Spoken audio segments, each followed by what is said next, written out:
What is a nation?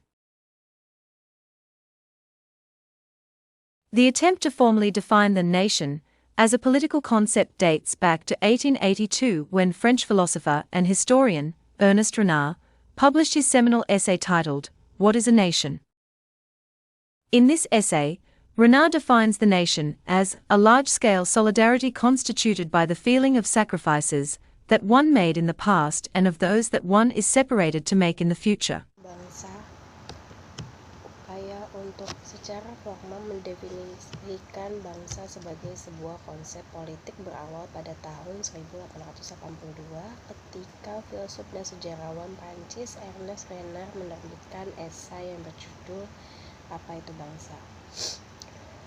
Dalam esai ini, Renard mendefinisikan bangsa sebagai solidaritas skala besar yang dibentuk oleh perasaan pengorbanan yang dilakukan seseorang di masa lalu dan pengorbanan yang dilakukan seseorang untuk dilakukan di masa depan. This explains why Renard believes that if we are to imagine the nation as good and worthy of continuous sacrifice, we must realize that it necessarily entails a process of forgetting. This is because, for Renard, the efforts to obtain national unity, either in the name of civic or ethnic nationalism, involve acts of violence and subsequent forgetting. Ini menjelaskan mengapa Renard percaya bahwa jika kita ingin membayangkan bangsa sebagai bangsa yang baik dan layak untuk pengorbanan, terus-menerus kita harus menyadari bahwa itu pasti memerlukan sebuah proses untuk melupakan. Ini karena upaya asing untuk memperoleh persatuan nasional baik atas nama kewarganegaraan atau nasionalisme etnis melibatkan tindakan kekerasan dan selanjutnya melupakan.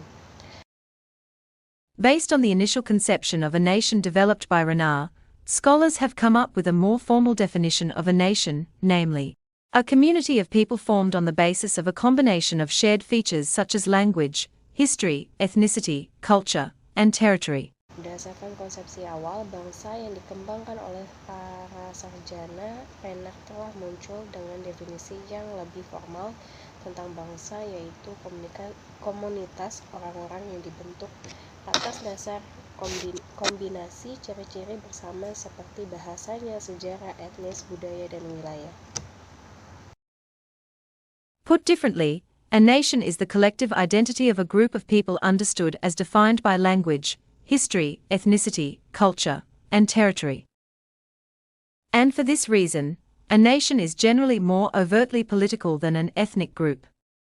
In fact, many scholars considered it as a fully mobilized or institutionalized ethnic group. Dan untuk alasan ini, suatu bangsa umumnya lebih terbuka politik daripada kelompok etnis. Pada kenyataannya, banyak sarjana yang menganggapnya sebagai kelompok etnis yang sepenuhnya dimobilisasi atau dilembagakan. Later on, the famous political scientist, Benedict Anderson, views the nation as an imagined community. For Anderson, the nation is an imagined political community that is culturally imagined as both inherently limited and sovereign. Kemudian ilmuwan politik terkenal, Benedict Anderson, memandang bangsa sebagai komunitas imajiner. Bagi Anderson, bangsa adalah komunitas politik imajiner yang secara budaya dibayangkan sebagai terbatas dan berdaulat secara inherent. Seperti yang As we can see, there are four key elements in this definition. First, the nation is imagined simply because members of any particular nation will never meet most of their fellow members, yet in the minds of each lives the image of their communion.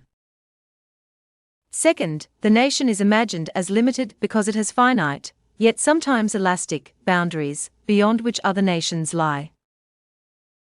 Third, the nation is imagined as sovereign because the concept of the nation itself was born in an age when the Enlightenment and Revolution were destroying the legitimacy of the divinely ordained, hierarchical dynastic realm. Finally, the nation is imagined as a community because, regardless of the actual inequality and exploitation that may prevail within each, the nation is conceived as a deep, horizontal comradeship. Ini benar. Seperti yang dapat kita lihat, ada 4 elemen kunci dalam definisi ini.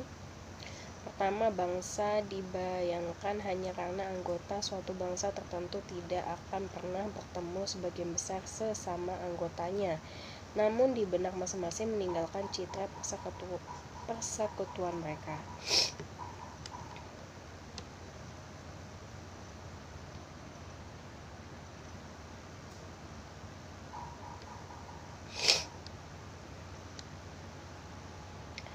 Kedua, bangsa dibayangkan sebagai terbatas karena memiliki batas-batas yang namun kadang elastis. Di luar itu, negara-negara lain berada di antara kebohongan. Urutan ketiga, bangsa dibayangkan berdaulat karena konsep bangsa itu sendiri lahir di zaman ketika pencerahan dan revolusi menghancurkan legitimasi kerajaan hierarkis yang ditahbiskan ilahi. Akhirnya, bangsa dibayangkan sebagai komunitas karena terlepas dari ketidaksetaraan dan eksploitasi yang sebenarnya itu mungkin menang dalam setiap bangsa dipahami sebagai persahabatan horizontal yang mendalam.